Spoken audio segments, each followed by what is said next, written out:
I'm Akash, and this is your news of the week for the week of August 29th to September 4th, 2021. Let's take a look at the 6 headlines that we have for you this week. First of all, Hurricane Ida is the 6th costliest hurricane in American history. The U.S. Atlantic hurricane seasons have never seen a hurricane this damaging in recent times.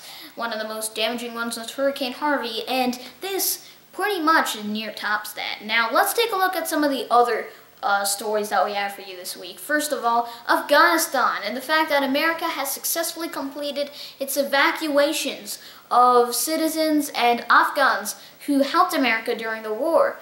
And we've all brought them back to America and its allied countries.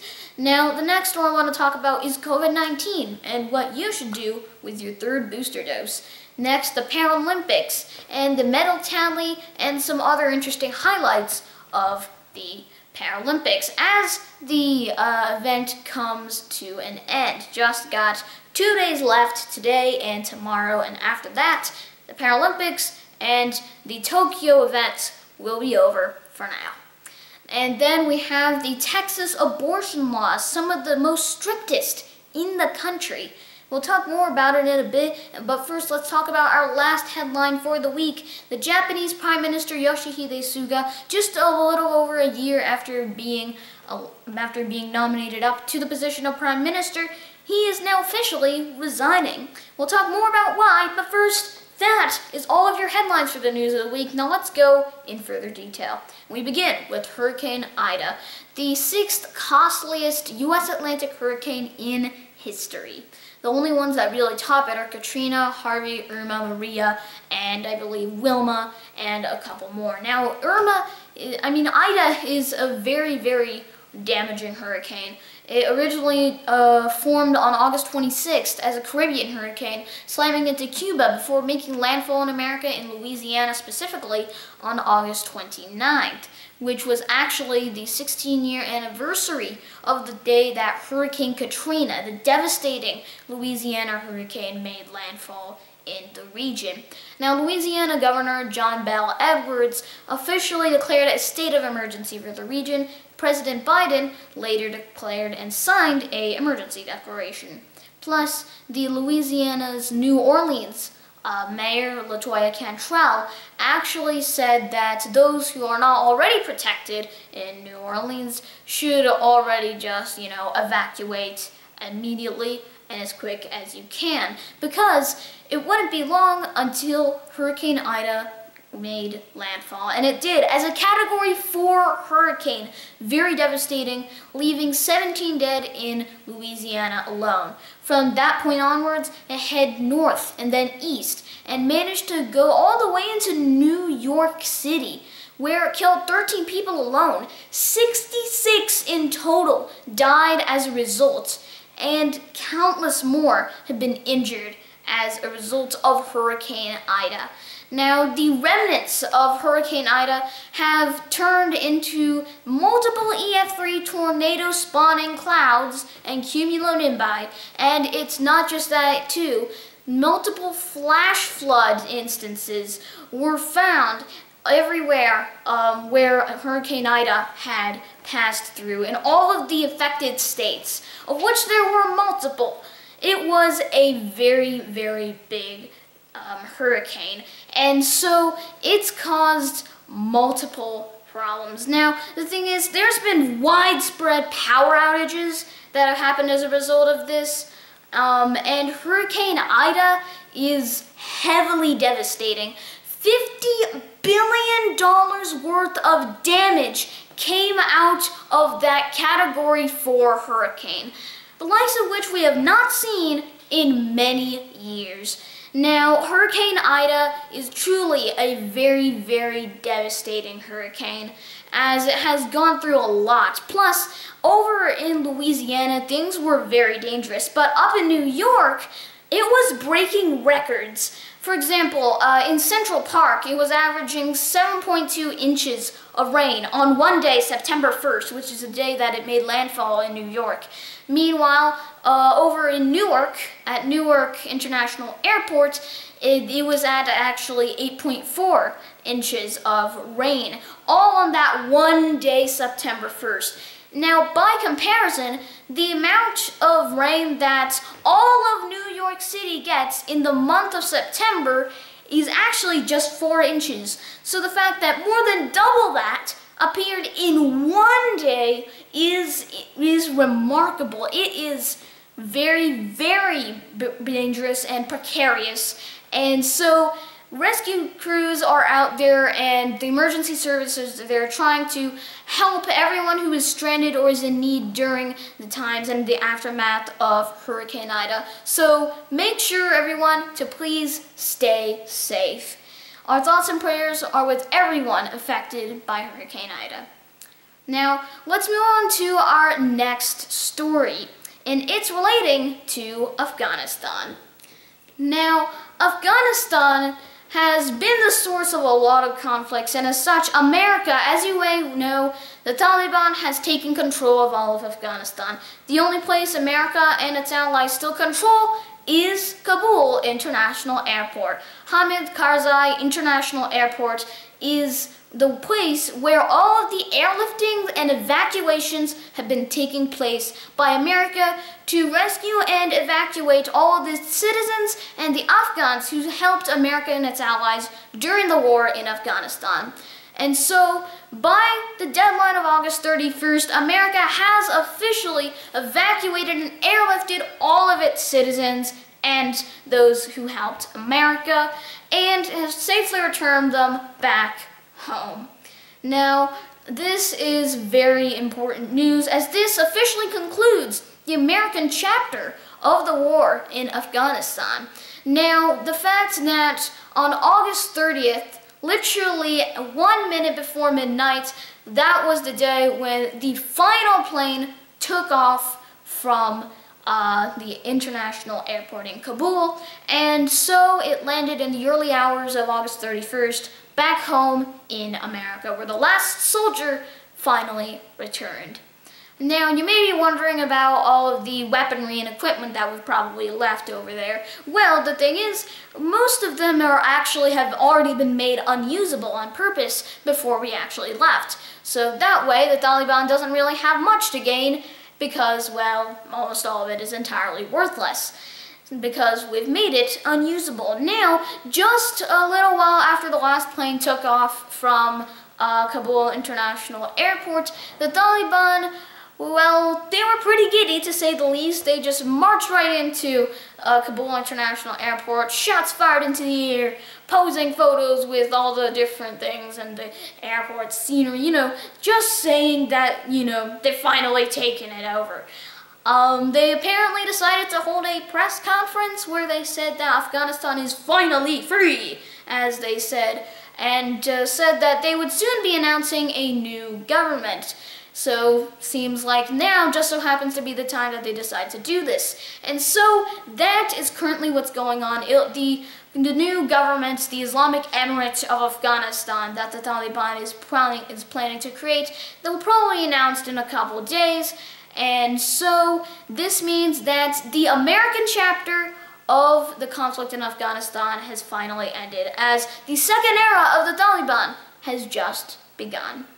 Now, let's take a look at our next story, COVID-19, and what you should do about your third booster dose. Now, for the record, there is a variant of interest that's going around, a brand new one called Mu, named so because it is literally the letter of the Greek alphabet right next to lambda. Now, Mu, we don't know all too much about it, but chances are it's probably a mutated version of lambda, which might make it even worse. But that's all we know about Mu right now, and we're probably gonna we'll probably find some more new info about this new mutation and variant of COVID-19. Now, let's talk about the third booster dose, because the goal is to have President Biden and the FDA's goal is to have the third booster dose up by September 20th and approved officially by the FDA. And while Pfizer is actually going through it pretty smoothly with the FDA authorization expected to take place on September 17th. Well, for Moderna, yeah, it's not so good. There's still multiple complications going on in the process and trying to figure things out. So there's a good chance that Moderna is most likely going to miss that date of September 20th that President Biden and the FDA have set out. So at that point, it'll probably be a while before Moderna actually gets its next vaccine, its third booster dose set up.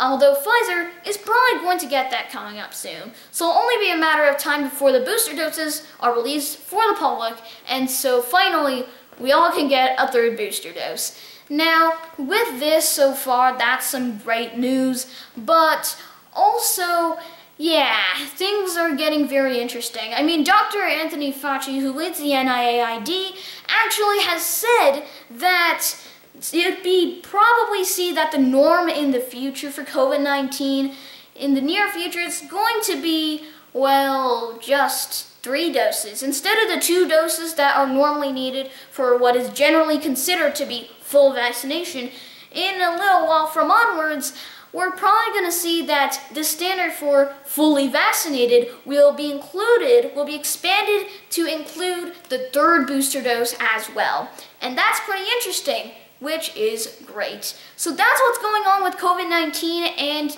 you should probably get your 3rd booster dose if you haven't already. Make sure to get vaccinated, wear a mask, and take all the precautions necessary. Now, let's talk about our next topic, the Paralympics. Now, in 2021, the 2020 Tokyo Paralympics, and yes, it's 2021, it's been postponed by 1 year. As with all of the precautions with the Olympics, same thing happening with the Paralympics this year. So let's take a look at what's going on with the Paralympics, as we're just 2 days away from the ending of this year's Paralympics. So with that in mind, let's take a look at some of the highlights of this year's Paralympics. And so we begin with the medal tally. China leading up with 199 medals in total, 93 of which are gold medals. So China is ostensibly leading it up, but Great Britain is very close up, or really not, because it's actually 38 medals in total if I have it right. And so, to be honest, Great Britain does make a little bit of sense, because it's actually where the Paralympics were first created, which is remarkable. Now, let's take a look at who's in 3rd. Well, it's Russia with 36 gold medals. Meanwhile, America is actually in 4th with 35. But we're just very close on, so just 1 more gold medal for America, and we could tie for 3rd.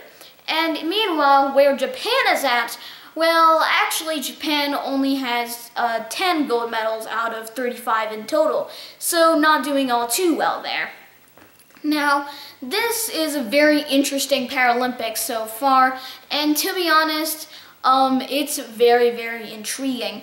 Now, let's take a look at one of the highlights here, and it's about Team India, because Team India has never done as best as it has done in this year. And this is pretty much like India's year of sport. In the Olympics, a gold medal and several more medals in total. And now in the Paralympics, we have 4 gold medals and 13 medals in total, which is remarkable. India has never actually gotten that many gold medals before in its entire history. It exceeds that, which is remarkable. Now, let's take a look at each of these 4 gold medals. Now, you may remember that back during the Olympics, Neeraj Chopra earned gold in the javelin throw, becoming India's first track and field athlete to gain a gold medal. Well, sure enough, this year around, Sumit Antil earned the gold medal in the javelin throw in the Paralympics in his category, which is impressive once again that he's gotten a javelin throw, which is very impressive. But of course, it's not just that remarkable javelin throw. And by the way, he actually set a world record for the javelin throw, which is impressive. And so, with that world record, well, it's set, and he earned the gold medal for India. But of course, it's not just that remarkable world record, it's a lot more. Two shooters actually gained golds each for the women's 10-meter air rifle and also for the men's 50 meters pistol. And finally, badminton gold for India, last but not least, which is very remarkable. Total 4 gold medals for India, 17 in total. It is amazing. So great job, Team India. Now, another one of the remarkable golds that we've seen this year is the Paralympic debut of the Universal Relay Race. Now, the Universal Relay is basically a relay race which has pretty much all of the categories of para-athletes and disabilities. They all come together to represent the country in this relay race. So this time around, with the introduction of the Universal Relay Race here in the Paralympics, America sped up with its Magic 4 to victory out in the category here of the Universal Relay. And that is a world record as well, 45.52 seconds, which we've never actually seen before. So that is very remarkable. Great job, Team USA. Now, the next story that I want to talk about actually relates to the most strictest abortion law in the country. The Texan Abortion Law, which has been recently upheld by the Supreme Court, and where the Supreme Court chose not to interfere with the actual law going into it on September 1st, 2021. Now, for this, we'll need a little bit of backstory. And so, for example, back in January 22nd of 1973, the United States Supreme Court affirmed that women could go for an abortion during pregnancy before the viability, which would be at roughly the 24-week mark. This was in the famous landmark decision case called Roe v. Wade. And now, 48 years later, Texas has officially signed into law a new heartbeat abortion ban, Senate Bill 8. So, what exactly does this do? It was approved by the Texas House of Representatives and the Senate, and was officially signed into law by Governor of Texas, Greg Abbott, in May of 2021. So what this bill does is that it officially bans any abortion that is 6 weeks into the pregnancy, which is when the cardiac activity is usually found and detected, and it's also way before most women even know that they're actually pregnant in the first place.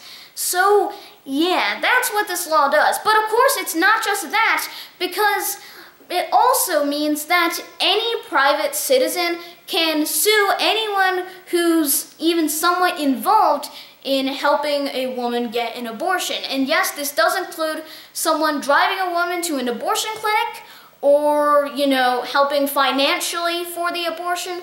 All of those are things that can be suable by any private citizen under this new heartbeat abortion ban.